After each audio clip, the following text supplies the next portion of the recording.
Kadang, yang kita anggap miskin justru menyimpan kunci masa depan perusahaan. Tapi, tunggu sampai kamu tahu siapa sebenarnya dia.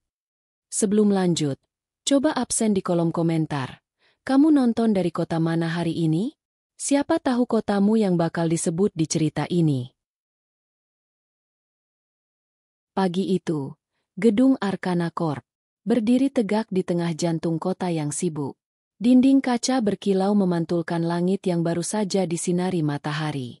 Setiap lantai dipenuhi aroma kopi mahal, suara sepatu hak tinggi, dan nada percakapan cepat khas orang-orang yang merasa hidupnya sedang menuju puncak. Di tengah semua kesibukan itu, ada satu sosok yang hampir tak pernah diperhatikan. Rama, pria 28 tahun dengan seragam abu-abu sederhana, membawa alat pel di tangannya. Setiap langkah Rama berirama tenang, tidak terburu-buru seperti orang lain di gedung itu. Ia tahu kapan harus menyingkir ketika pegawai lewat terburu-buru. Tahu kapan harus menunduk sopan saat menyapa atasan yang hanya membalas dengan anggukan acuh. Di wajahnya, ada ketenangan yang sulit dijelaskan, semacam keyakinan bahwa segala sesuatu punya tempatnya masing-masing. Bahkan ketika lidahnya kerap menampilkan logat desa yang masih kental, ia tidak merasa malu. Ia justru bangga, karena dari tanah sederhana itulah ia belajar arti kerja keras dan kejujuran. Namun tidak semua orang di kantor itu mampu melihat hal yang sama.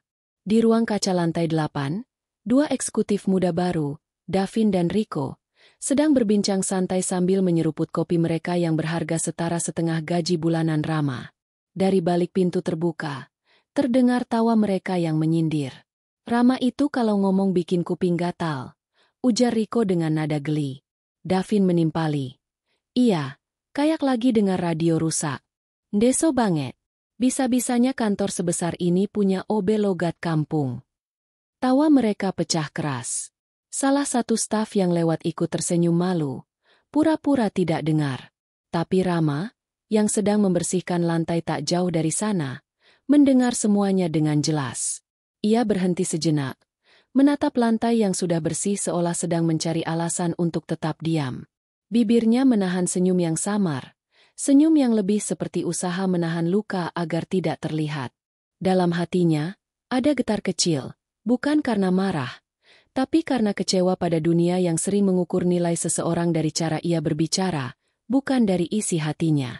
Rama menghela napas pelan. Ngomong halus itu penting, bisiknya lirih. Tapi lebih penting lagi jaga hati dari sombong. Sore itu, setelah semua pegawai pulang, Rama masih berada di kantor. Ia menggulung kabel vakum, mematikan lampu ruangan satu persatu. Di meja Davin dan Rico, ia melihat sisa kopi yang belum dibuang, kertas berserakan dengan catatan ambisi besar, target penjualan, proyek, bonus. Rama tidak iri. Ia justru kagum. Dalam diam, ia sering berharap bisa belajar banyak hal dari orang-orang seperti mereka. Tapi ia tahu batasnya. Ia hanya karyawan kebersihan, bukan sarjana, bukan seseorang yang dianggap pantas duduk di ruang rapat ber-AC dingin itu. Namun di balik kesederhanaan itu, ada kebiasaan kecil yang tak diketahui siapapun. Setiap malam sebelum pulang, Rama selalu berdiri di depan jendela besar yang menghadap ke kota. Ia menatap lampu-lampu gedung yang menyala seperti bintang jatuh, dan berbisik dalam hati. Allah, berikan aku kesempatan untuk bermanfaat di tempat ini, walau cuma lewat cara kecil yang kau ridho. Kalimat itu bukan sekadar doa, itu adalah janji. Keesokan paginya, suasana kantor kembali ramai. Davin dan Rico sibuk mempersiapkan presentasi besar. Mereka mengenakan jas baru, berbicara dengan bahasa Inggris campur istilah bisnis yang terdengar rumit. Setiap kali Rama lewat membawa air mineral, mereka hanya menatap sekilas tanpa ucapan terima kasih. Tapi Rama tetap tersenyum, seolah kebahagiaan tidak tergantung pada perlakuan orang lain. Di ruang pantry, beberapa staf lain bergosip tentang dua eksekutif muda itu. Katanya mereka bakal naik jadi kepala divisi, ucap seorang pegawai wanita. Iya, padahal belum setahun di sini, sambung yang lain. Rama mendengar percakapan itu sambil menyiapkan sapu. Ia tidak menanggapi, hanya tersenyum simpul. Dalam pikirannya, ia tahu setiap orang punya jalannya sendiri, Tapi ia juga percaya satu hal, orang yang terlalu cepat naik sering lupa cara berpijak. Hari berjalan seperti biasa, semuanya sibuk mengejar angka, laporan, dan pencitraan. Namun dari sudut ruangan tempat Rama bekerja, ada sesuatu yang berbeda. Ia bukan hanya membersihkan debu, tapi juga mendengarkan, mengamati, dan belajar diam-diam tentang bagaimana dunia bekerja. Ia melihat pola, bagaimana orang yang rendah hati justru sering dilupakan, dan yang paling berisik sering dianggap paling pintar. Saat malam turun lagi, Rama menatap langit kota dari jendela lantai bawah. Di balik kaca, pantulan dirinya tampak kecil di antara gedung-gedung tinggi. Tapi kali ini ia tidak merasa kalah. Ia tahu, hidup bukan tentang seberapa tinggi kita berdiri, tapi seberapa kuat kita tetap tegak ketika diremehkan. Dengan langkah perlahan, ia menutup pintu kantor dan berbisik lembut. Besok pasti lebih baik. Aku percaya, Allah tidak pernah tidur. Dan di balik doa sederhana itu, tanpa ada yang tahu, takdir mulai berputar perlahan. Apa yang tampak kecil hari ini, suatu saat akan menjadi alasan besar kenapa dunia berputar untuknya. Suasana kantor Arkana Corp. Pagi itu terasa berbeda. Langit masih abu-abu, tapi di lantai 8 aroma parfum mahal bercampur dengan kopi hitam membuat udara terasa angkuh. Di ruang rapat berlapis kaca, dua sosok muda tengah duduk tegak dengan dada membusung, Davin dan Rico, dua eksekutif yang baru saja diangkat menjadi manajer proyek strategis. Jas mereka mengilap, sepatu mengkilat. Senyum mereka menebarkan rasa percaya diri yang hampir menantang dunia. Gila, bro, kata Rico sambil menepuk bahu Davin. Kita berhasil juga. Masih muda, tapi udah di level ini. Orang-orang kayak kita emang ditakdirin jadi pemimpin, bukan pekerja kecil. Davin tertawa pendek, meneguk kopinya dengan gerakan lambat. Yah, kalau semua orang rajin, belum tentu semua bisa jadi atasannya, kan? Kalimat itu meluncur seperti pisau kecil, tidak menusuk langsung, tapi meninggalkan bekas pada siapapun yang mendengar. Dari balik pintu yang setengah terbuka, Rama lewat sambil membawa map berisi dokumen yang harus diserahkan ke bagian administrasi. Ia mendengar sepintas percakapan mereka, tapi seperti biasa, ia tidak menoleh. Tatapannya tetap tenang, langkahnya konsisten. Ia sudah hafal bagaimana dunia ini bekerja. Yang punya jabatan tinggi sering bicara paling keras. Tapi yang benar-benar besar bukan yang bersuara lantang, melainkan yang tahu kapan harus diam. Rama menunduk sopan ketika melintas. Permisi, Pak. Davin hanya mengangkat alis tanpa menoleh. Sementara Rico sekadar menghela napas malas, seolah keberadaan Rama hanya angin lewat. Tapi begitu Rama beranjak, Rico tertawa kecil. Logatnya tuh, Vin, masih aja medok. Gimana bisa betah di sini orang kayak gitu? Udah biarin aja, jawab Davin acuh. Selama dia nggak salah bersih-bersih. Ya udah, lagian, tiap tempat butuh warna kontras kan? Supaya kita bisa lihat perbedaan kelas. Tawa mereka kembali meledak kecil. Hari itu, Bularas, sang CEO, mengadakan rapat singkat. Perempuan itu dikenal tegas dan visioner, dengan tatapan tajam yang bisa membuat ruangan senyap dalam 1 detik. Rambutnya disanggul rapi, suaranya dalam dan berwibawa. Selamat atas promosi kalian berdua, katanya kepada Davin dan Rico. Tapi ingat, jabatan itu bukan medali. Itu tanggung jawab. Davin mengangguk cepat. Rico tersenyum sopan. Tapi sorot mata mereka menyimpan kebanggaan yang terlalu besar untuk disembunyikan. Dan satu hal lagi, lanjut Bularas sambil menatap semua orang. Jangan pernah meremehkan siapapun di kantor ini. Kadang, pelajaran terbesar datang dari orang yang tidak kamu perhitungkan. Ruangan sunyi. Bahkan kipas AC terdengar jelas. Tapi di hati dua eksekutif muda itu, nasihat itu sekadar angin lalu. Mereka sudah terbiasa berpikir bahwa dunia ini terbagi dua, yang memerintah dan yang diperintah. Selepas rapat, Davin duduk di meja kerjanya sambil menatap jendela kota. Ia suka perasaan itu, perasaan berada di atas. Rico datang sambil membawa 2 gelas kopi premium. Minum dulu, bro. Kita rayakan sukses kita sebelum proyek besar minggu depan. Setuju. Dan jangan lupa, minggu depan juga ada kunjungan dari tim pemerintah daerah. Bos udah wanti-wanti, katanya penting banget. Riko meneguk kopinya sambil berkata, kita urus aja pakai gaya kota. Orang-orang desa tuh gampang kagum. Kalimat itu membuat Davin tersenyum puas. Nah, itu dia. Kadang, kalau mereka lihat ruangan modern aja udah minder. Jadi nggak perlu repot-repot. Cukup gaya bicara kita aja udah bikin mereka percaya. Mereka tidak tahu. Dari kejauhan Rama mendengar pembicaraan itu sambil menata tumpukan dokumen di meja resepsionis. Tidak ada amarah di wajahnya. Hanya senyum samar. Dalam pikirannya terlintas doa pendek. Allah, lindungi hati mereka dari kesombongan, dan lindungi hatiku dari rasa benci. Rama percaya, setiap kata yang keluar dari mulut seseorang mencerminkan isi jiwanya. Dan orang yang suka meremehkan, sesungguhnya sedang menertawakan dirinya sendiri yang belum mengerti makna rendah hati.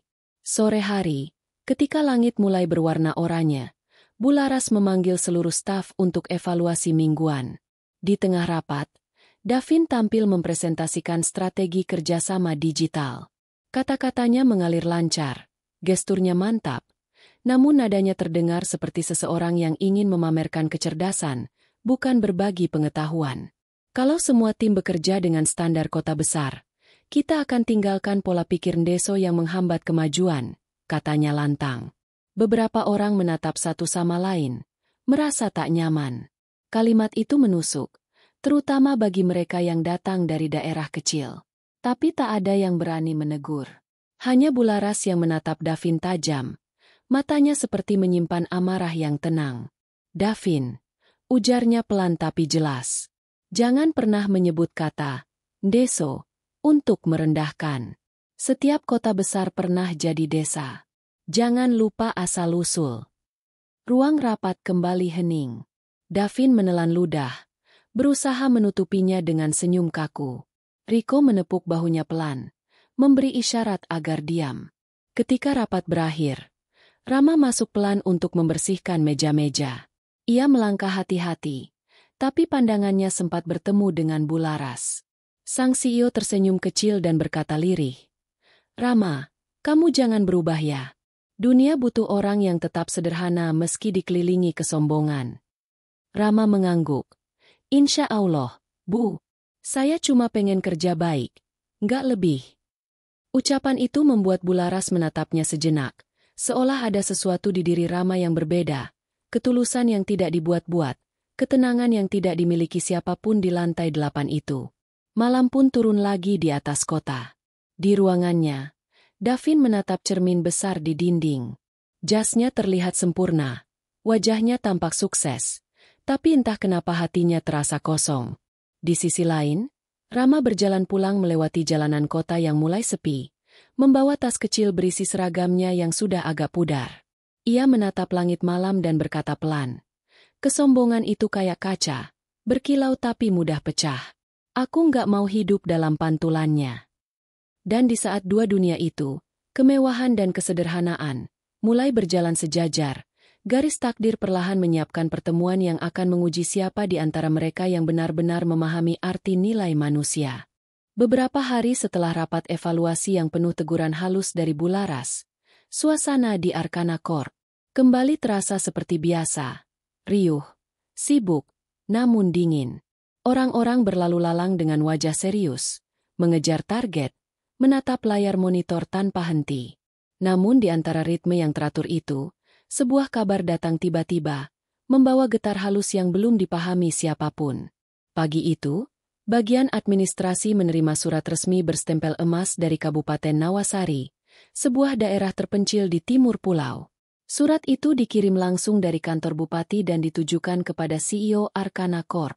Isinya singkat tapi menggetarkan. Kami bermaksud menjalin kerjasama strategis dalam bidang infrastruktur dan digitalisasi pelayanan publik. Tim delegasi kami akan berkunjung dalam waktu dekat. Bularas membacanya 2 kali. Tatapannya tajam namun ada senyum tipis di bibirnya. Nawasari, sudah lama aku dengar nama itu. Daerah kecil, tapi punya potensi besar. Ia kemudian memanggil Davin dan Rico ke ruangannya. Ketika dua eksekutif muda itu masuk, Bularas langsung menunjukkan surat tersebut. Kita akan kedatangan tamu penting dari Nawasari. Ini bukan proyek kecil. Ini bisa jadi pintu masuk kita ke kerjasama jangka panjang dengan pemerintah daerah. Rico menatap kertas itu dengan alis terangkat. Kabupaten, Bu? Maksudnya dari desa-desa itu. Nada suaranya terdengar setengah heran, setengah meremehkan. Ya, betul, jawab Bularas tegas. Dan kalian berdua yang akan menyiapkan semuanya. Davin mencoba menutupi rasa enggannya dengan senyum tipis. Siap, Bu. Tentu kami akan tangani dengan profesional. Namun begitu mereka keluar dari ruangan, nada mereka berubah. Kerja sama-sama daerah kecil. Rico tertawa pelan. Buang-buang waktu. Vin, kita udah di level nasional. Ngapain ngurus beginian? Davin menepuk bahunya. Tenang aja. Kita bikin formalitasnya aja. Datang, senyum, kasih presentasi, udah beres. Emang mereka ngerti juga?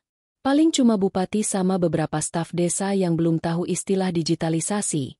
Sahut Rico sambil tertawa. Mereka berdua tidak tahu bahwa kata-kata itu terdengar jelas oleh Rama, yang sedang menata alat kebersihan di dekat pintu pantry. Ia tidak menoleh, tapi dadanya terasa hangat menahan perasaan yang sulit dijelaskan. Nawasari, nama itu bukan asing baginya. Itu tanah tempat ia dilahirkan. Sore harinya, Rama duduk sendirian di ruang makan staf, menatap lampu neon di atas kepala. Di tangannya, ia memegang bekal makan siang yang tersisa separuh. Wajahnya menunduk, pikirannya melayang ke masa lalu, ke sawah hijau yang dulu ia lewati tiap pagi, ke suara gamelan dari balai desa, ke logat khas yang kini sering jadi bahan ejekan. Allah, bisiknya pelan. Kenapa harus nama itu yang datang ke kantor ini? Bukan karena ia takut, tapi karena ia tahu, orang-orang di kantornya tak akan mampu memahami kedalaman bahasa dan budaya Nawasari. Mereka melihat desa hanya sebagai peta kecil di layar, bukan sebagai tempat yang penuh kehidupan dan makna. Keesokan paginya, kantor mendadak ramai. Bularas mengumumkan bahwa kunjungan delegasi akan dilakukan dalam 2 minggu. Davin ditunjuk sebagai ketua tim penyambutan. Rico menjadi koordinator acara. Semua staf sibuk. Poster, proposal, dan rencana makan siang mulai disiapkan. Namun di balik semua itu, satu masalah muncul, bahasa. Tim HR melaporkan bahwa delegasi dari Nawasari sebagian besar hanya fasih berbahasa daerah dan sedikit bahasa Indonesia. Mereka lebih nyaman berkomunikasi dalam logat asli, karena kepala delegasinya adalah tokoh budaya setempat yang sangat menjunjung tradisi. Ketika laporan itu dibacakan, ruangan hening sejenak. Davin menatap Rico, lalu berkata dengan nada santai, "Tenang aja, nanti kita pakai penerjemah profesional. Toh sekarang banyak jasa interpreter online." Rico mengangguk. "Iya, gampang. Sekarang kan tinggal buka aplikasi, langsung terjemah." Namun Bularas menggeleng pelan. "Ini bukan sekadar rapat, Davin. Ini pertemuan diplomatik. Bahasa bukan cuma soal kata, tapi juga rasa hormat. Kalau kalian salah paham, kerja sama bisa gagal." Nada suaranya tegas, tapi tatapannya lembut. Ia tahu dua anak muda itu belum cukup matang memahami arti komunikasi sejati. Sore menjelang malam, setelah semua orang pulang, Rama kembali ke ruang kantor. Ia melihat di papan pengumuman, jadwal kunjungan delegasi sudah ditempel. Ada satu kalimat kecil di bawahnya. Interpreter resmi masih dalam konfirmasi. Ia menatap tulisan itu lama, lalu menarik napas panjang. Dalam hatinya, perasaan campur aduk, antara bangga dan cemas. "Tempatku dulu akan datang ke sini," gumamnya pelan. "Tapi mereka akan disambut oleh orang-orang yang menertawakan logat kami." Ia berjalan ke sudut ruangan, menatap langit malam dari jendela. Lampu-lampu kota berpendar seperti bintang, tapi hatinya terasa berat. Ia teringat wajah ibunya di Nawasari, yang selalu berkata, "Nak, jangan pernah malu dengan asalmu. Logatmu bukan aib. Itu identitasmu. Kata-kata itu kini bergema di kepalanya, membuat dada terasa sesak. Ia menatap tangannya yang kotor oleh cairan pembersih lantai, lalu berkata lirih, "Kalau saja mereka tahu, kalau saja mereka mau dengar." Namun di balik keheningan malam itu, ada sesuatu yang bergerak diam-diam. Takdir mulai menyiapkan panggung besar untuknya. Karena tanpa disadari siapapun di kantor itu, penerjemah resmi yang dijanjikan ternyata membatalkan kedatangannya keesokan hari. Dan dari detik itu, segala sesuatu perlahan mengarah pada perubahan yang tidak seorang pun bayangkan. Hari yang ditunggu akhirnya tiba. Pagi itu, langit kota tampak lebih pucat dari biasanya. Seolah ikut menahan napas untuk menyaksikan apa yang akan terjadi di lantai 8 Arcana Corp. Seluruh staf berlarian menyiapkan ruang rapat utama. Meja panjang dilapisi taplak putih, bunga segar di tengah, dan layar besar yang siap menampilkan presentasi megah. Di sudut ruangan, bendera kecil bertuliskan Kabupaten Nawasari berdiri berdampingan dengan logo perusahaan. Rama berdiri di dekat pintu, mengenakan seragam abu-abu yang sudah disetrika rapi sejak subuh. Ia melihat semua persiapan dengan mata yang campur aduk antara bangga dan cemas. Nama daerah kelahirannya terpampang di tengah gedung tertinggi kota, sesuatu yang dulu tidak pernah ia bayangkan. Tapi di balik itu, ada rasa berat yang tak bisa ia jelaskan, seolah dirinya tahu bahwa hari ini bukan sekadar kunjungan kerja, tapi ujian yang lebih dalam bagi semua orang di ruangan itu. Jam menunjukkan pukul 10 tepat ketika pintu lift terbuka. Rombongan delegasi Nawasari keluar dengan langkah tenang, mengenakan pakaian adat modern yang memadukan batik khas timur dan jas sederhana. Wajah mereka menyiratkan wibawa tanpa perlu banyak bicara. Di depan mereka berjalan Pak Sarman, kepala delegasi yang sudah berumur 50 tahun, dengan senyum ramah dan mata yang tajam mengamati sekeliling. "Selamat datang di Arcana Corp," ucap Bularas dengan hangat, menjabat tangan satu persatu. "Kami merasa terhormat menyambut kedatangan Bapak dan tim." Semuanya berjalan formal, hingga percakapan bergeser ke pembahasan teknis. Masalah mulai muncul ketika Davin mencoba membuka pembicaraan menggunakan bahasa Indonesia formal yang kaku. "Kami sangat menghargai kerjasama strategis ini, Pak. Kami yakin sinergi ini akan meningkatkan produktivitas lintas daerah." Pak Sarman menatapnya sambil tersenyum sopan, lalu menoleh ke rekannya, berbicara dalam bahasa daerah yang kaya intonasi. "Ma, nyapore, endoro iki ngomonge kaku tenan, rek. Kaya orang nganggo ati." Davin hanya terdiam, tidak paham sama sekali. Riko mencoba menimpali dengan gugup. Iya, mungkin maksud Bapak produktivitas daerah bisa saling, menguntungkan, ya." Delegasi saling berpandangan, lalu berbicara cepat dalam bahasa yang bagi mereka penuh keakraban. Tapi bagi staf Arcana terdengar seperti nyanyian asing yang tak bisa ditafsirkan. Beberapa menit berlalu, suasana mulai canggung. Davin mencoba membuka aplikasi penerjemah di tablet, tapi sinyal internet di ruang rapat melemah. Riko panik, menatap layar yang terus memuat tanpa hasil. Bularas melihat situasi itu dengan dahi berkerut. "Davin," bisiknya pelan, "kamu mengerti apa yang mereka bicarakan?" Davin tersenyum kaku. "Sedikit, Bu. Mereka sepertinya sedang membahas transportasi logistik." Padahal, di sisi lain meja, para delegasi sedang membicarakan betapa tidak nyamannya mereka karena merasa tidak dihargai dengan penerjemah yang sesuai budaya mereka. Rama yang sejak tadi berdiri di pojok ruangan, menunduk sambil menggenggam pel dengan erat. Jantungnya berdetak cepat. Ia memahami setiap kata dari percakapan itu. Memahami makna di balik tawa kecil para tamu yang sopan tapi kecewa. Ketika salah satu staf membisiki Bularas bahwa penerjemah resmi tak datang karena sakit mendadak, seluruh ruangan terasa menegang. Semua pandangan beralih pada Davin dan Riko yang kini kebingungan mencari solusi. "Tenang, Bu," kata Riko mencoba meyakinkan. "Kita improvisasi saja, pakai bahasa umum."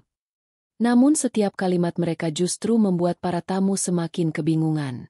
Presentasi yang seharusnya jadi jembatan kerjasama malah berubah menjadi tembok bahasa yang tinggi.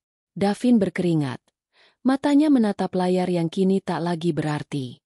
Ia menoleh ke Riko, berharap ada ide. tapi yang ia lihat hanya wajah sama-sama putus asa. Bularas menghela napas panjang. Ia tahu situasi ini gawat.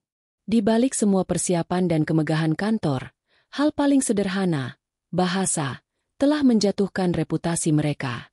Ruangan yang tadi dipenuhi semangat kini sunyi.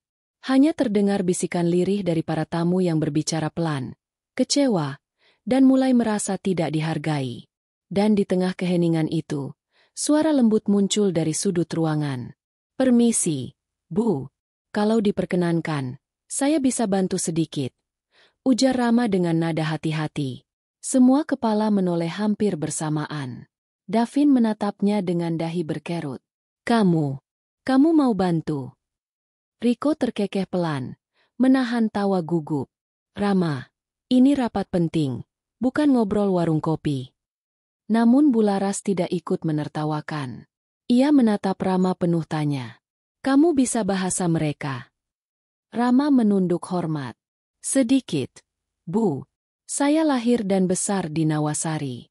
Kalau Allah izinkan, saya ingin mencoba menerjemahkan supaya pertemuan ini tidak berhenti di sini." Untuk beberapa detik, ruangan hening. Bahkan suara AC terasa berhenti. Bularas menatap matanya. Ada ketulusan yang tidak bisa dipalsukan di sana. Ia mengangguk perlahan. "Baik, silakan. Rama, coba bantu kami." Rama melangkah maju. Suaranya tenang namun mantap. Ia menatap Pak Sarman dan berbicara dengan logat yang lembut tapi penuh hormat. "Selamat rawuh, Pak. Mugi panjenengan kersa kulo bantu nerjemahaken supados obrolanipun langkung lancar." Wajah Pak Sarman langsung berubah. Dari tegang menjadi hangat. Ia tersenyum lebar, menepuk bahu Rama dengan akrab. "Nah, iki wong sing iso ngomong nganggo rasa. Matur nuwun, Le." Sekejap, suasana ruangan berubah total. Tawa kecil muncul, percakapan mengalir alami, dan senyum merekah di wajah semua orang. Davin dan Riko menatap terpaku. Tak percaya bahwa pria yang mereka ejek karena logat kampung kini menjadi satu-satunya orang yang menyelamatkan rapat terpenting perusahaan. Namun Rama tidak menatap mereka. Ia fokus, menerjemahkan setiap kalimat dengan penuh hormat, memastikan tidak ada makna yang terlewat. Di dalam dadanya, ia tak menyimpan dendam, hanya rasa syukur. "Allah, terima kasih. Mungkin ini saatnya aku berguna dengan cara yang tidak mereka duga." Dan di detik itulah, tanpa disadari siapapun, keseimbangan dalam gedung megah itu mulai bergeser. Yang dulu dianggap rendah kini berdiri paling tinggi, bukan karena jabatan, tapi karena ketulusan yang menembus batas bahasa dan harga diri. Suasana ruang rapat berubah drastis setelah Rama membuka suara. Udara yang semula penuh ketegangan kini terasa lebih ringan, seolah beban berat yang menggantung di langit-langit ruangan runtuh perlahan. Semua mata tertuju padanya, bukan lagi sebagai petugas kebersihan, tapi sebagai jembatan di antara dua dunia yang baru saja nyaris gagal bertemu. Rama berdiri tegap, namun tetap dengan kerendahan hati yang khas. Ia memandang para tamu dari Nawasari dengan tatapan penuh hormat, lalu menoleh kepada Bularas. "Izin, Bu. Saya bantu terjemahkan dari hati ke hati, bukan hanya dari kata ke kata." Bularas mengangguk. Dan suara pelan itu seperti izin dari semesta untuk membiarkan kebenaran berbicara lewat mulut orang yang paling sederhana di ruangan itu. Rama mulai menerjemahkan pembicaraan dengan lancar. Bahasa daerah yang keluar dari bibirnya tidak hanya akurat, tapi juga penuh rasa. Intonasinya lembut, tapi mantap. Ia menyelipkan nuansa yang hilang ketika diterjemahkan secara literal, membawa kehangatan dari tanah kelahirannya ke tengah ruangan yang selama ini terlalu dingin oleh formalitas. Setiap kalimatnya seperti jembatan halus yang menautkan dua sisi, tradisi dan modernitas, desa dan kota, rendah hati dan kesombongan. Delegasi Nawasari mendengarkan dengan mata berbinar. Mereka mulai tertawa kecil, merasa dihormati, merasa diakui. Pak Sarman bahkan memuji. "Ngene iki sing tak karepke. Wong kota sing ora lali karo asale. Sampeyan iki adeke kabeh luwih enak." Rama tersenyum dan menerjemahkan dengan sopan kepada tim Arkana. "Bapak bilang, beliau sangat senang karena merasa dihargai." Bularas menatap Rama dengan pandangan yang sulit dijelaskan. Dalam dirinya tumbuh rasa kagum sekaligus rasa malu, karena selama ini, ia pun tidak tahu bahwa di balik seragam abu-abu itu, ada seseorang yang memiliki kemampuan luar biasa. Davin dan Rico, di sisi lain, duduk diam di kursi mereka, wajah mereka tegang. Rico mencoba tersenyum, tapi senyumnya hambar, seperti orang yang baru saja kehilangan sesuatu yang tak terlihat. Sementara itu, Rama terus berbicara dengan tenang. Ia mengatur ritme percakapan dengan sempurna, memastikan semua pihak merasa nyaman. Ia tidak berusaha menonjolkan diri, justru kerendahan hatinya yang membuat semua orang terpukau. Setiap kali ia menyebut kata-kata penuh makna dari bahasa daerah, ekspresinya lembut seperti seseorang yang sedang menuturkan doa. Ketika sesi presentasi dilanjutkan, sesuatu yang tadinya terasa mustahil kini berjalan mulus. Davin, yang awalnya panik, mulai mengikuti arahan Rama. Rico, yang biasanya banyak bicara, kini hanya menatap layar, sesekali menunduk. Mereka berdua menyadari satu hal yang menohok. Orang yang dulu mereka anggap tidak pantas berada di lingkungan mereka, kini berdiri di tempat yang seharusnya menjadi posisi mereka. Bularas memperhatikan dinamika itu dengan seksama. Ia tidak berkata apapun, hanya diam dan mengamati. Tapi di balik diamnya, ada kebanggaan yang tumbuh. Ia tahu, yang sedang ia saksikan bukan sekadar momen profesional. Ini adalah pelajaran tentang kemanusiaan, tentang bagaimana rendah hati bisa mengalahkan segala bentuk kesombongan. Saat rapat mendekati akhir, Pak Sarman berdiri dan berkata dalam bahasa daerah yang tegas namun penuh hangat. Kulo ngaturaken panuwun sanget. Saking tadi kulo kerasa ora salah milih perusahaan iki. Wong sing ieso ngajeni basa, mesti ieso ngajeni manungsa. Rama menunduk hormat, lalu menerjemahkan dengan suara sedikit bergetar. Beliau berterima kasih karena merasa diterima dengan tulus. Katanya, siapa yang bisa menghargai bahasa, pasti bisa menghargai manusia. Kata-kata itu menggema di ruangan seperti gema yang memantul di dinding kaca. Tidak ada tepuk tangan, tapi semua orang merasakannya di dada mereka. Setelah delegasi pamit, suasana kantor masih diselimuti keheningan. Beberapa staf saling berbisik pelan, membicarakan keberanian Rama. Ada yang menatapnya dengan kagum, ada yang dengan rasa bersalah karena selama ini ikut menertawakannya. Bularas menghampirinya, menepuk bahunya dengan lembut. Kamu tahu, Rama, kadang Allah menaruh kebijaksanaan di tempat yang tak pernah kita duga. Hari ini, kamu buktikan itu. Rama menunduk, suaranya lirih tapi mantap. Saya hanya ingin bantu, Bu. Saya tidak ingin kampung halaman saya disalahpahami. Davin berdiri di belakang mereka, menatap Rama lama sekali. Ada sesuatu yang berubah di sorot matanya, campuran antara malu, iri, dan kagum yang tidak bisa disembunyikan. Sementara Rico mencoba menyalami Rama, tapi tangannya gemetar. Tadi luar biasa, Ram. Aku nggak nyangka. Rama tersenyum kecil. Nggak apa-apa, Mas. Kadang, kita baru ngerti makna sesuatu setelah kita lihat sendiri. Ketika semua orang kembali ke meja masing-masing, Rama tetap di ruangan itu, merapikan sisa kertas dan gelas air. Tapi di wajahnya ada ketenangan yang tidak sama seperti sebelumnya. Ia tahu, sesuatu telah bergeser, bukan hanya dalam pandangan orang terhadap dirinya, tapi dalam pandangan dirinya terhadap dunia. Ia menatap jendela besar di depan ruang rapat yang kini kosong, melihat pantulan dirinya di kaca. Saya tidak hebat, Allah, bisiknya. Saya cuma ingin berguna. Angin dari ventilasi berembus pelan, membawa aroma bunga segar dari meja rapat yang belum dibersihkan. Rama menatap ke arah meja tempat Davin dan Rico duduk tadi. Ia tidak menyimpan dendam, hanya harapan kecil. Semoga hari ini menjadi cermin untuk semua orang, termasuk dirinya sendiri. Dan ketika ia keluar dari ruangan itu, langkahnya terasa berbeda, lebih ringan, lebih mantap, seolah bumi pun ikut menegakkan punggungnya. Tidak ada yang tahu pasti apa yang akan terjadi setelah ini, tapi satu hal jelas. Hari itu, orang yang paling sederhana di kantor telah mengubah arah cerita. Dengan satu langkah kecil, Ia membuktikan bahwa suara yang dulu ditertawakan bisa menjadi penyelamat, dan logat yang diremehkan bisa menjadi bahasa kemenangan. Keesokan harinya, suasana di kantor Arkana Corp terasa berbeda. Biasanya lantai 8 penuh dengan suara tawa ambisius, langkah cepat sepatu mahal, dan percakapan penuh istilah bisnis. Namun pagi itu, udara terasa lebih sunyi, bukan hening yang kosong, tapi hening yang syarat makna. Semua orang tahu apa yang terjadi kemarin. Mereka tahu siapa yang menyelamatkan rapat penting yang hampir berakhir dengan rasa malu. Dan untuk pertama kalinya sejak Rama bekerja di sana, setiap mata yang menatapnya tidak lagi menertawakan logatnya.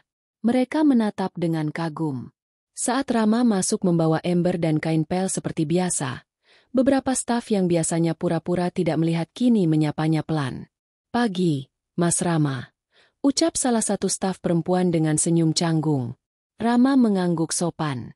"Pagi, Mbak." Tidak ada perubahan besar pada langkahnya, tapi ada sesuatu di sorot matanya. Ketenangan yang kini diwarnai sedikit cahaya keyakinan. Di sisi lain ruangan, Davin duduk di meja kerjanya dengan wajah murung. Ia menatap layar komputer, tapi pikirannya berputar ke momen kemarin. Bagaimana pria sederhana yang selalu mereka anggap remeh tiba-tiba berdiri tegak di tengah ruangan, berbicara dengan percaya diri, dan membuat para tamu penting menaruh hormat. Ia bahkan masih bisa mengingat suara lembut Rama ketika berkata, "Saya bantu terjemahkan dari hati ke hati, bukan dari kata ke kata." Kalimat itu kini menggema di kepalanya seperti gema yang menampar ego yang selama ini ia pelihara.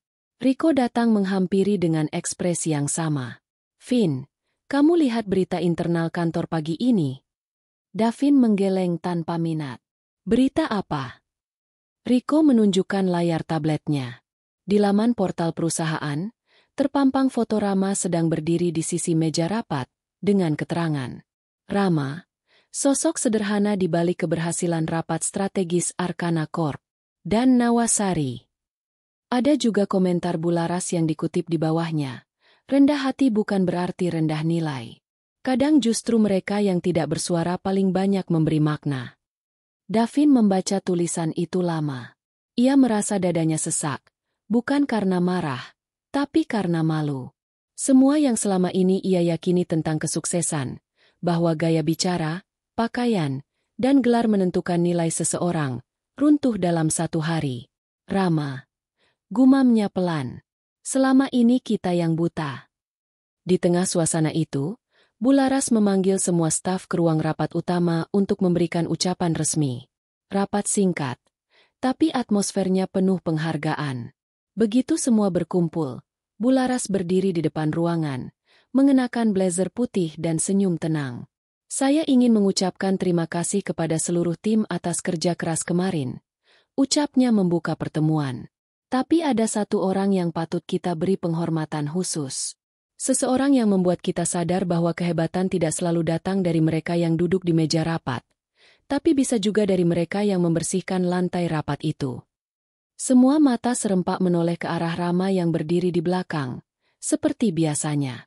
Ia tampak terkejut ketika Bularas memanggil namanya. "Rama, maju ke depan." Langkahnya pelan. Ia menunduk sopan ketika tiba di depan ruangan. Wajahnya tidak menampilkan kebanggaan, hanya rasa sungkan yang tulus. Bularas menatapnya dengan bangga. "Kemarin kamu bukan hanya menerjemahkan kata, tapi juga menyelamatkan hubungan kerja antara dua pihak. Kamu menunjukkan arti sebenarnya dari kerja dengan hati." Ruangan hening sesaat, lalu disusul tepuk tangan pelan yang semakin lama semakin keras. Beberapa orang bahkan berdiri. Davin dan Rico menatap dari kursinya, tidak tahu harus berbuat apa. Bularas melanjutkan, "Rama, mulai hari ini, kamu bukan hanya petugas kebersihan di Arkana. Aku ingin kamu bergabung dalam tim humas proyek Nawasari. Kamu yang paling pantas menjadi penghubung antara kita dan daerah itu." Mata Rama membesar, napasnya tercekat. "Bu, saya." Bularas tersenyum. "Ya, kamu. Kamu yang paling mengerti bahasa mereka, juga bahasa hati mereka." Suasana ruangan mendadak emosional. Beberapa staf menatap haru, Sebagian menepuk tangan dengan penuh semangat. Tapi Rama hanya menunduk. Ia menahan air mata yang hampir jatuh. Dalam hatinya, ia berbisik, Allah, ini bukan karena aku hebat. Ini karena engkau tak pernah membiarkan niat baik sia-sia. Setelah rapat bubar, Davin berjalan mendekati Rama. Tidak ada lagi senyum sombong di wajahnya. Ia mengulurkan tangan. Rama, aku minta maaf, katanya lirih. Aku salah menilai kamu. Aku terlalu sibuk kelihatan pintar sampai lupa cara menghargai. Riko ikut menunduk. Suaranya parau. Kami berdua salah. Terima kasih sudah bantu perusahaan ini. Padahal kami dulu sering nyakitin hatimu. Rama memandang mereka, lalu tersenyum lembut. Nggak apa-apa, Mas. Saya malah bersyukur pernah di sini. Kalau nggak, saya mungkin nggak belajar sekuat ini. Tidak ada nada dendam, hanya ketulusan yang begitu dalam. Seakan hatinya sudah lebih dewasa dari mereka yang berpakaian rapi di hadapannya. Hari itu, setiap orang di Arkana Corp belajar sesuatu tanpa perlu seminar atau motivator. Mereka belajar dari seorang pria sederhana berseragam abu-abu, bahwa keanggunan sejati tidak perlu kostum mahal, dan kebijaksanaan bisa lahir dari tempat yang paling tidak diduga. Menjelang sore, Rama duduk sendirian di taman kecil di belakang gedung. Ia memandangi langit biru yang mulai berubah jingga. Angin lembut menyapu wajahnya, membawa aroma kopi dari kafe dekat lobi. Lucu ya, hidup ini, gumamnya pelan. Dulu aku cuma ingin kerja tenang tanpa bikin masalah. Tapi ternyata, Allah punya rencana yang jauh lebih besar dari yang aku kira. Ia tersenyum sendiri. Di matanya ada kilau keyakinan, tapi juga kerendahan hati yang sama sekali tidak pudar. Di balik baju kerjanya, Rama tahu, ia tidak sedang naik derajat karena jabatan.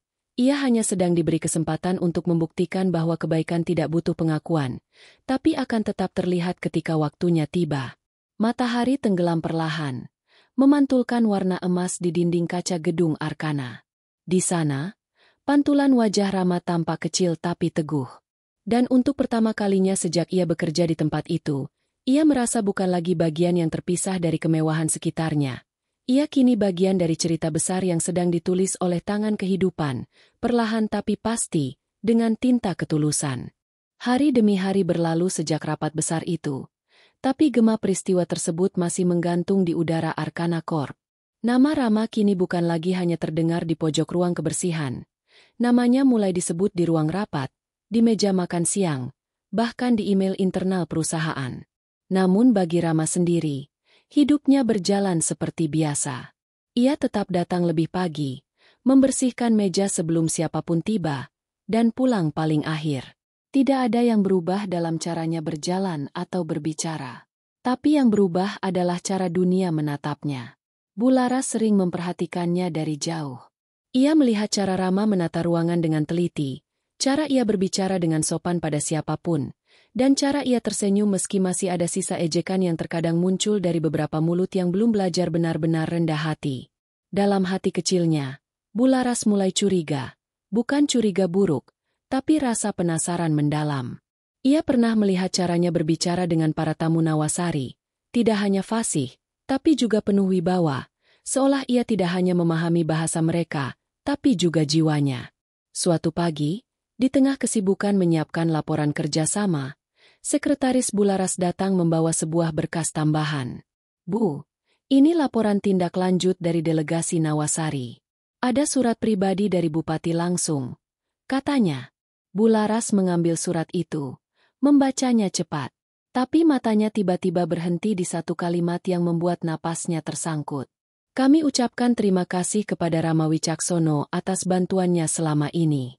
Beliau bukan hanya menjadi penghubung bahasa, tapi juga menjadi alasan kami memilih Arkana sebagai mitra utama. Bularas mengerutkan kening. Rama Wicaksono.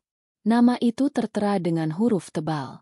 Ia membaca ulang, memastikan bahwa ini bukan kebetulan. Ia memanggil sekretarisnya. Siapa yang mengirim surat ini? Langsung dari kantor Bupati. Bu, dikirim kemarin sore lewat kurir resmi. Bularas terdiam sejenak, lalu menatap keluar jendela. Ia tahu nama belakang, Wicaksono, bukan nama asing. Itu nama keluarga Bupati Nawasari sendiri. Sore harinya, ia memutuskan memanggil Rama ke ruangannya. Ketika Rama masuk, Bularas tidak langsung berbicara. Ia menatap pria itu beberapa detik. Seseorang yang tampak sederhana, tapi kini membawa begitu banyak tanda tanya. "Rama," katanya akhirnya. "Boleh saya tanya sesuatu?" Rama menunduk sopan. "Silakan, Bu." "Nama lengkap kamu siapa?" Rama terdiam sejenak, lalu menjawab perlahan. "Rama Wicaksono, Bu." Nama itu meluncur tenang, tapi cukup untuk mengguncang hati Bularas. Ia mengeluarkan surat dari map dan meletakkannya di atas meja. "Kamu kenal dengan orang yang menulis surat ini?" Rama menatap surat itu, lalu tersenyum tipis. Senyum yang bukan untuk membanggakan diri, tapi untuk menerima kenyataan yang sudah waktunya muncul. "Iya, Bu. Saya kenal. Beliau ayah saya." Keheningan panjang menyelimuti ruangan. Hanya detak jam dinding yang terdengar. Bularas bersandar di kursinya, menatap Rama dengan campuran terkejut dan takjub. "Jadi selama ini, kamu anak Bupati Nawasari?" Rama menunduk. "Iya, Bu. Tapi saya tidak pernah ingin orang tahu. Saya ingin hidup dari kerja saya sendiri, bukan dari nama ayah saya." Nada suaranya lembut, tapi tegas. Ada getaran kejujuran yang membuat Bularas tak mampu berkata apa-apa sejenak. "Kenapa kamu memilih jadi OB di sini, Rama? Kamu tahu, dengan latar belakangmu, kamu bisa duduk di kursi manapun yang kamu mau." Rama menarik napas pelan, menatap lantai sebelum akhirnya menjawab. "Saya lahir di Nawasari, Bu. Sejak kecil saya sudah melihat banyak orang yang terlalu bergantung pada jabatan keluarga. Mereka tumbuh tanpa tahu rasanya berjuang. Saya nggak mau jadi begitu. Saya ingin belajar menghargai hal kecil, supaya kalau suatu hari saya dipercaya memimpin orang, saya tahu rasanya jadi yang di bawah." Bularas terpaku. Kalimat itu menampar kesadarannya dengan lembut namun dalam. Ia melihat seorang anak muda yang memutuskan menanggalkan semua hak istimewanya demi belajar makna kerja keras dari titik paling rendah. Ia sadar, orang seperti Rama tidak datang setiap hari. Ia adalah pelajaran hidup yang berjalan. Malam itu, kabar itu mulai menyebar pelan seperti angin yang membawa rahasia. Tidak lewat gosip murahan, tapi lewat rasa penasaran yang tumbuh di antara pegawai. Beberapa orang mendengar dari staf lain, dan tak lama kemudian, seluruh lantai 8 membicarakannya. "Serius, Rama itu anak bupati?" "Iya, katanya dari Nawasari. Pantas aja dia bisa ngobrol akrab sama delegasi kemarin." "Allah, ternyata selama ini kita ngejek anak pejabat." Riko duduk diam di meja pantry. Wajahnya memucat. Ia menatap Davin yang juga terdiam lama. "Kita nggak cuma salah nilai, Vin. Kita udah mempermalukan diri sendiri." Davin menatap kosong. Dia bisa aja nyombong dari awal, tapi dia milih diam. Kita yang malah sibuk membanggakan hal yang nggak seberapa. Sementara itu, Rama sendiri menghindari perhatian. Ia tidak senang disebut anak bupati. Ia lebih suka tetap disebut Rama yang membantu rapat itu. Tapi kini, setiap kali ia berjalan melewati koridor, orang-orang memandangnya dengan cara baru, penuh hormat, tapi juga rasa bersalah. Beberapa staf mendekat, mengucap selamat, tapi Rama hanya tersenyum sopan. Ia tidak ingin kemuliaan baru, hanya ketenangan yang sama seperti sebelumnya. Sore menjelang malam, Bularas mendatangi Rama di ruang kebersihan yang kini tampak terlalu sempit untuk sosok yang semakin besar di mata semua orang. "Rama," katanya pelan, "aku tahu kamu tidak mencari pujian, tapi aku harus katakan, kamu membuat kami semua belajar. Aku sendiri belajar darimu." Rama tersenyum kecil. "Saya cuma berusaha jadi manusia, Bu. Kadang kita nggak perlu punya banyak, cukup punya niat baik. Selebihnya, biar Allah yang atur." Mata Bularas sedikit berkaca-kaca. Ia menepuk bahunya perlahan. "Kamu benar, Nak. Dan sepertinya, Allah memang sedang menulis kisah besar lewat dirimu." Ketika Bularas meninggalkan ruangan itu, Rama berdiri memandangi langit malam dari jendela kecil. Di kejauhan, ia melihat lampu-lampu kota berkilau, dan entah kenapa, ia membayangkan wajah ayahnya di Nawasari tersenyum tenang. Dalam hatinya, ia berbisik lembut, "Ayah, aku nggak malu lagi dengan darah yang mengalir di tubuhku. Tapi aku lebih bangga karena aku bisa berdiri di sini tanpa menumpang nama siapapun."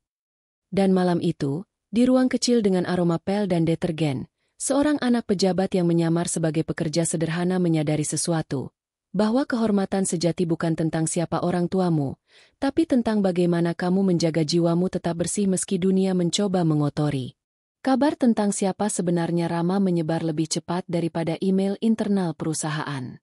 Dalam hitungan jam, hampir setiap sudut Arkana Corp membicarakan hal yang sama.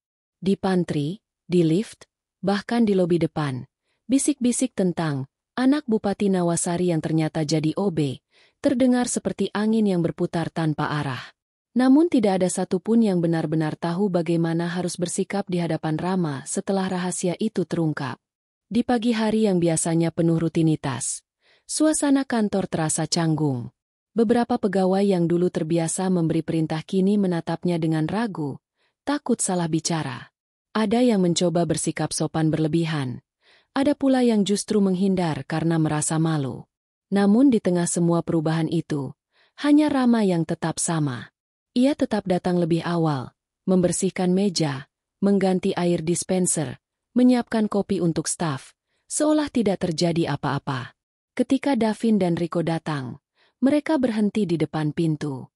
Biasanya, mereka berjalan dengan langkah cepat dan percaya diri, tapi kali ini mereka menunduk, menatap lantai. Rasa bersalah menahan napas mereka. Riko sempat ingin menyapa, tapi kata-katanya tertahan di tenggorokan. Rama menoleh dan tersenyum hangat.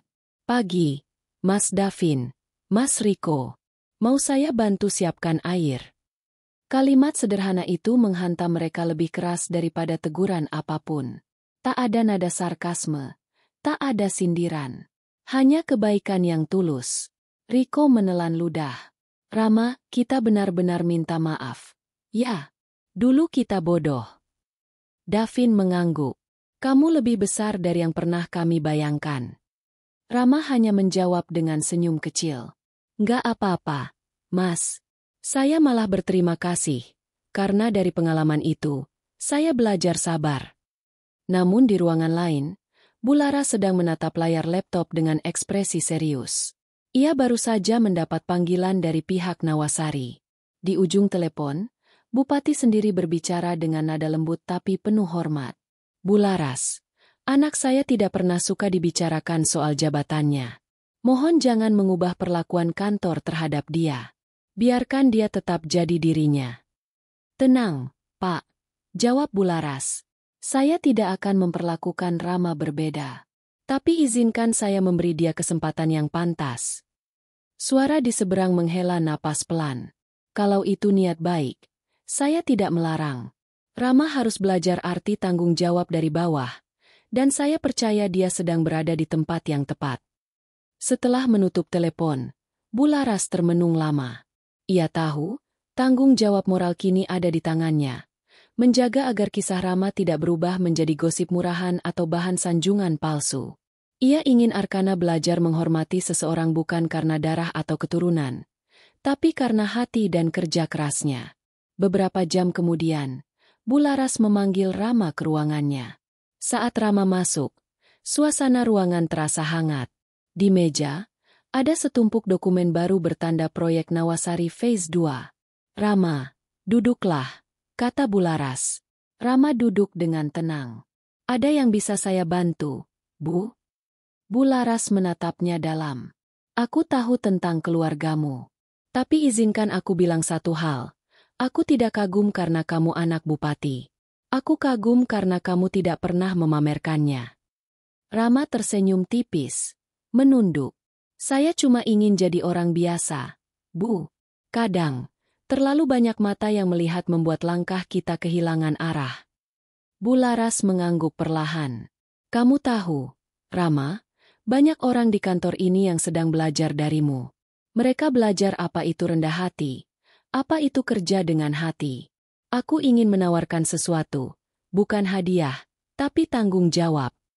Rama terdiam, menunggu. Mulai minggu depan, aku ingin kamu ikut di tim humas utama untuk proyek Nawasari. Kamu bukan Nobel lagi. Kamu akan jadi penghubung resmi antara Arkana dan pemerintah daerah. Suasana hening sejenak.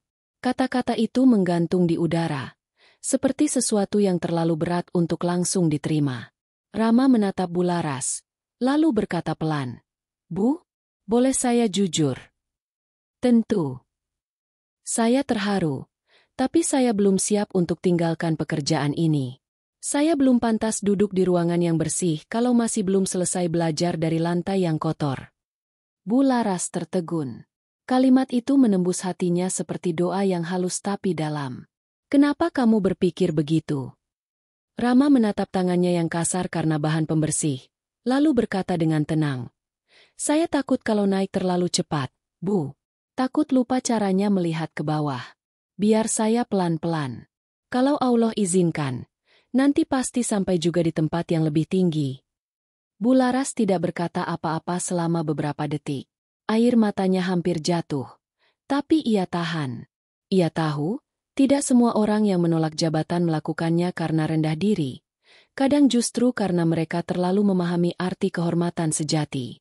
"Baik, Rama," ujarnya akhirnya. "Kamu boleh tetap di posisi sekarang. Tapi mulai hari ini, aku ingin kamu ikut rapat tim humas. Anggap ini bagian dari pembelajaranmu." Rama tersenyum dan mengangguk. "Terima kasih, Bu. Saya akan berusaha sebaik mungkin." "Dan satu hal lagi," lanjut Bularas. "Jangan pernah hilangkan cara bicaramu yang khas itu. Logatmu, suaramu, itu bukan kelemahan. Itu pengingat bahwa kita semua berasal dari tempat yang sama, tanah dan perjuangan." Rama menunduk. Matanya berkaca-kaca. "Matur nuwun, Bu.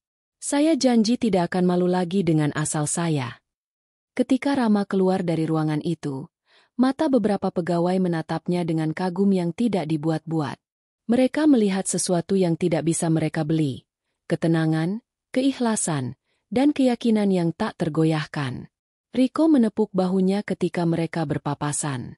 "Kamu orang paling luar biasa yang pernah saya temui." Rama tertawa kecil. "Saya cuma orang biasa, Mas. Cuma berusaha nggak lupa dari mana saya datang."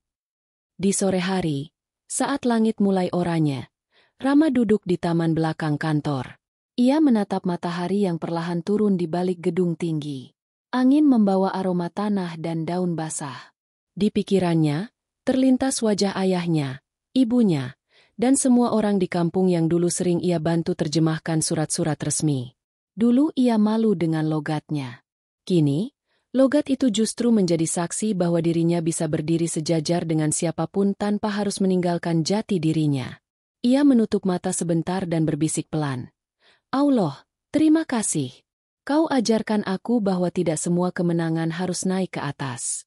Kadang, kemenangan sejati justru ketika kita mampu menunduk tanpa kehilangan cahaya."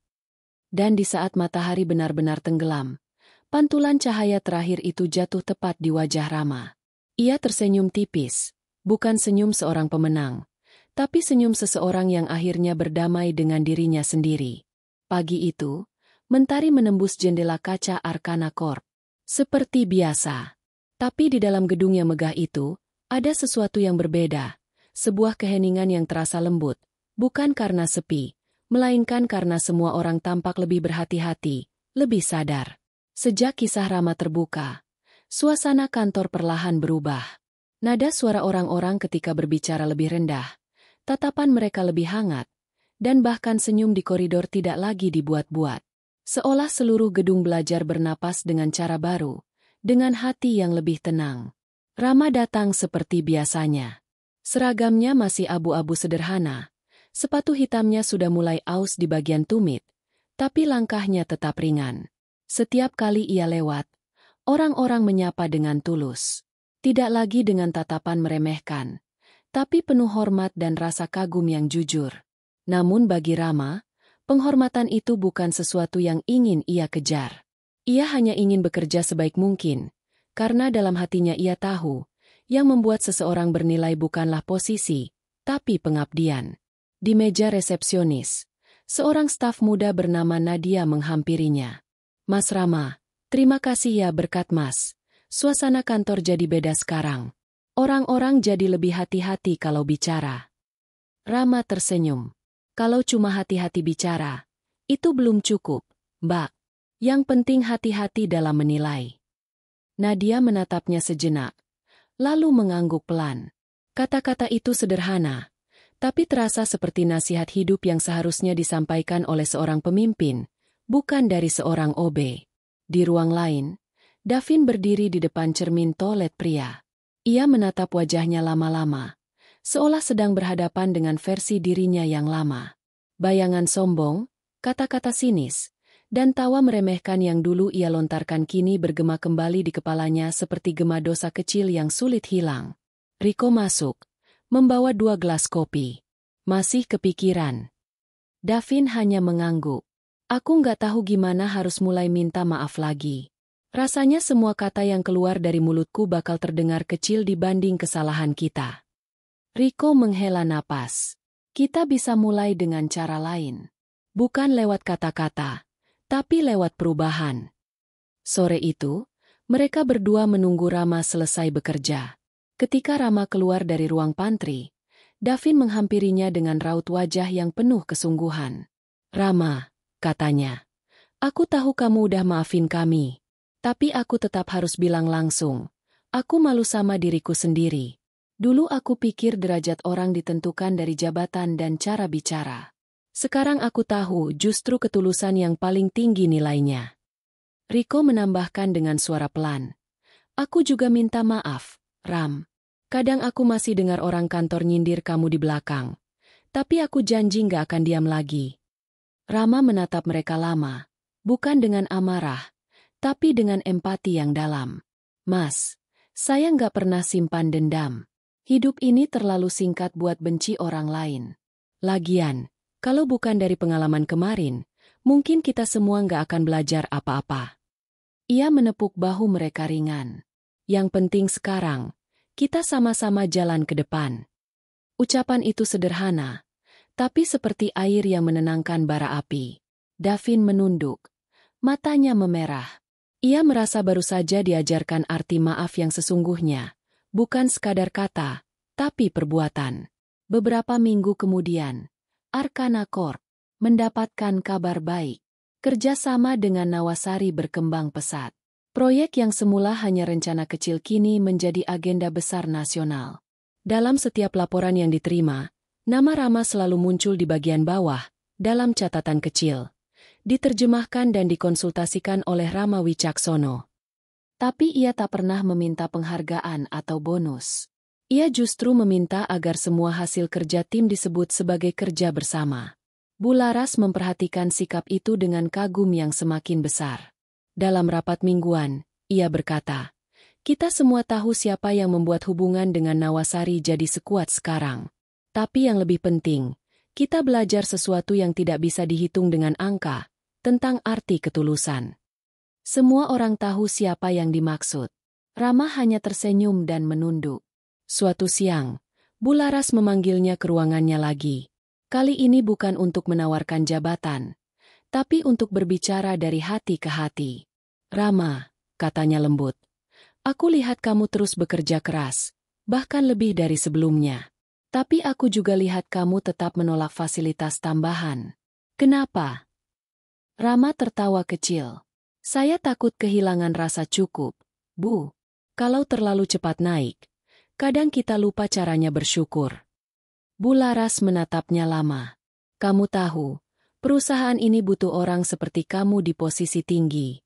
Tapi aku juga mengerti, kamu belum ingin ke sana sekarang. Hanya, aku harap kamu tahu, setiap langkah kecilmu sudah mengangkat kami semua." Rama menunduk. Suaranya bergetar. "Saya cuma berdoa, semoga setiap langkah saya nggak sia-sia di mata Allah."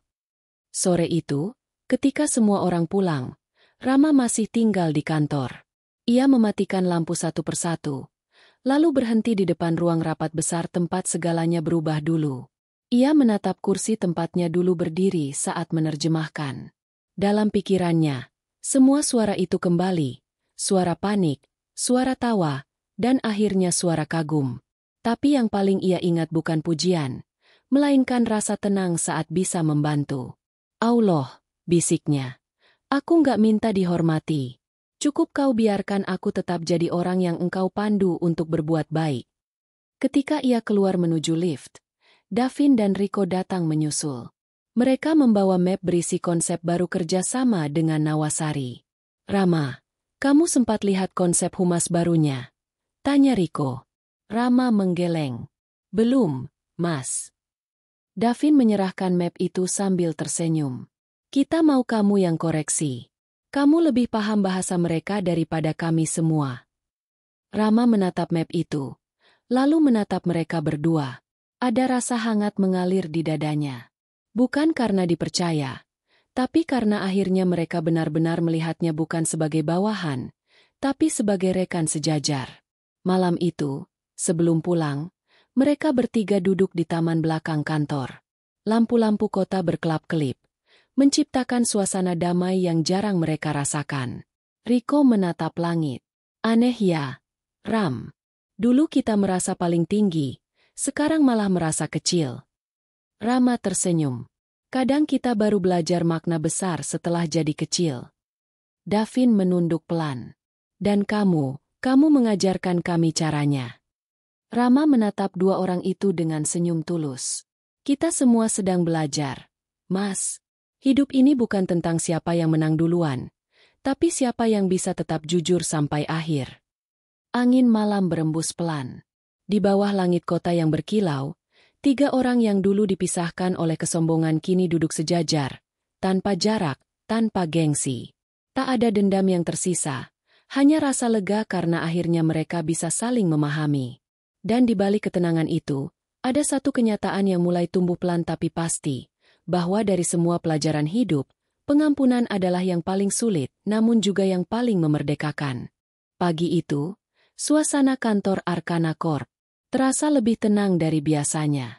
Tidak ada suara langkah tergesa, tidak ada ketegangan yang menggantung seperti dulu. Semua orang tampak bekerja dengan ritme baru, lebih sabar, lebih menghargai satu sama lain. Tapi di balik ketenangan itu, Bularas menyimpan sesuatu di mejanya. Sebuah map coklat tipis dengan stempel privat. Di dalamnya, terselip lembaran-lembaran yang akan mengubah pandangan semua orang tentang sosok bernama Rama Wicaksono. Bularas duduk di ruangannya sendirian, menatap berkas itu lama sekali. Ia sudah tahu waktu yang tepat akan tiba. Selama berminggu-minggu, ia mempelajari seluruh arsip kerjasama dengan Nawasari. Di setiap dokumen penting, di bawah semua tanda tangan resmi, ada satu nama samaran yang terus muncul, R. Wicaksono. Nama itu bukan sembarangan.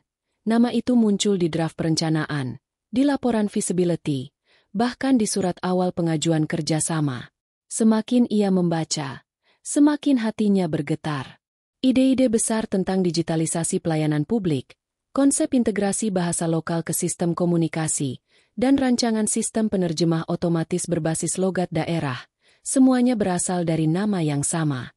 Dan yang lebih mencengangkan, gaya penulisan serta diksi dalam dokumen-dokumen itu sangat mirip dengan cara Rama berbicara.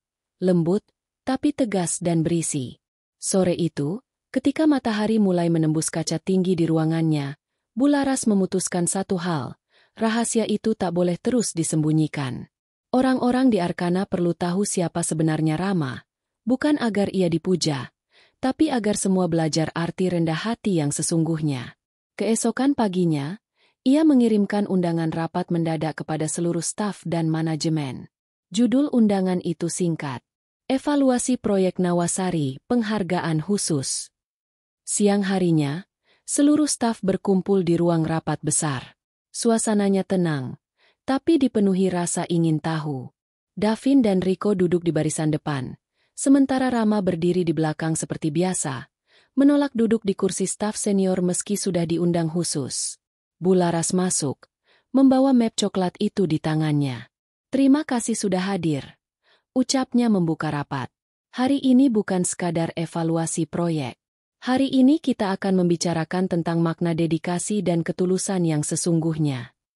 Semua menatapnya dengan penasaran.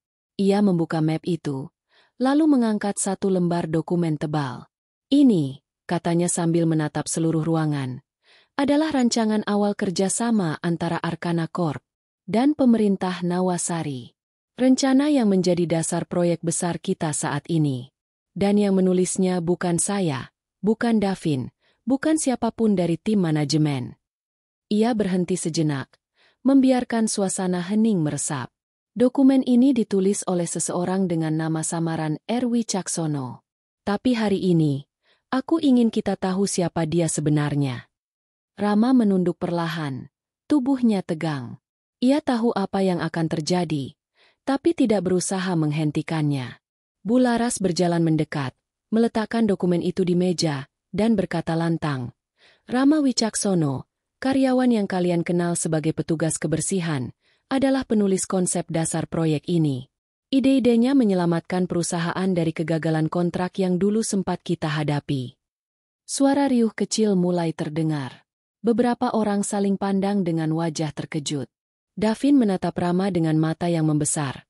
Sementara Riko langsung menegakkan punggung, seolah baru saja mendengar sesuatu yang tidak masuk akal. Bularas melanjutkan dengan nada lembut tapi berwibawa. Selama ini kita bangga karena kerjasama ini berjalan sukses. Tapi seharusnya kita juga bangga karena orang yang membuat fondasinya bukanlah seseorang yang duduk di kursi tinggi, melainkan seseorang yang bekerja dari bawah, dengan hati yang tidak pernah mengharap imbalan. Tepuk tangan pelan mulai terdengar. Lalu makin keras, memenuhi ruangan. Rama hanya menunduk. Air matanya menetes perlahan. Ia tidak menangis karena bangga, melainkan karena lega. Lega karena akhirnya kebenaran itu keluar bukan dari mulutnya, tapi dari tangan takdir sendiri. Bularas menatapnya dan berkata, Rama, selama ini kamu mengajarkan kami tanpa banyak bicara. Kamu tidak pernah menuntut, tidak pernah sombong. Padahal kamu punya semua alasan untuk melakukannya. Dan hari ini, atas nama perusahaan ini, aku ingin berterima kasih bukan hanya karena kerja kerasmu, tapi karena kamu telah membuat kami semua lebih manusia. Rama mengangkat wajahnya. Suaranya bergetar tapi mantap. Terima kasih, Bu. Tapi jujur, saya menulis semua itu dulu karena saya takut. Takut kalau ide dari orang kecil tidak akan pernah didengar kalau saya menulis dengan nama saya sendiri. Saya cuma ingin bantu. Tidak lebih. Suasana ruangan kembali hening. Beberapa pegawai perempuan menunduk, menahan air mata. Davin memejamkan mata dalam-dalam, merasa dadanya sesak oleh rasa malu yang belum sepenuhnya reda.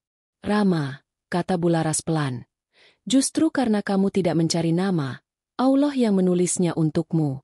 Kadang, penghargaan sejati datang bukan karena kita mengejar, tapi karena kita pantas menerimanya. Setelah kata-kata itu, Bularas menyerahkan dokumen itu kepada Rama. Di atasnya tertulis, kontributor utama proyek Arcana Nawasari, Rama Wicaksono. Beberapa hari setelah rapat itu, suasana kantor berubah total. Tidak ada lagi garis tebal antara jabatan tinggi dan rendah. Semua orang bekerja dengan cara baru, lebih menghargai, lebih tulus. Davin sering terlihat membantu staf administrasi. Riko mulai berbagi waktu untuk melatih karyawan baru. Mereka tak lagi merasa perlu membuktikan diri dengan kesombongan, karena sudah melihat bukti bahwa kerendahan hati jauh lebih kuat. Dan Rama? Ia tetap bekerja seperti biasa. Tapi kini, setiap langkahnya disertai rasa syukur yang lebih dalam. Ia tak lagi merasa kecil di tengah gedung besar itu, karena ia tahu, besar kecilnya seseorang bukan ditentukan oleh posisi, melainkan oleh seberapa besar manfaat yang bisa ia berikan. Suatu sore, ketika kantor mulai sepi, Rama berdiri di depan jendela besar tempat ia dulu sering berdoa diam-diam. Kota di bawahnya berkilau dalam cahaya senja.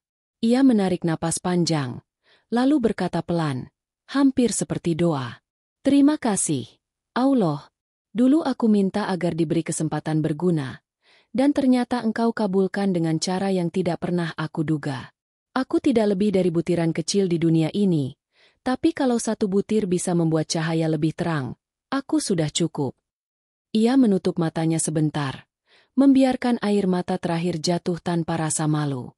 Di luar, matahari tenggelam perlahan, meninggalkan warna keemasan di langit, seolah dunia sendiri sedang memberi hormat kepada satu jiwa yang telah menunjukkan bahwa kemuliaan sejati tidak perlu diperjuangkan dengan kebanggaan, melainkan dijalani dengan ketulusan.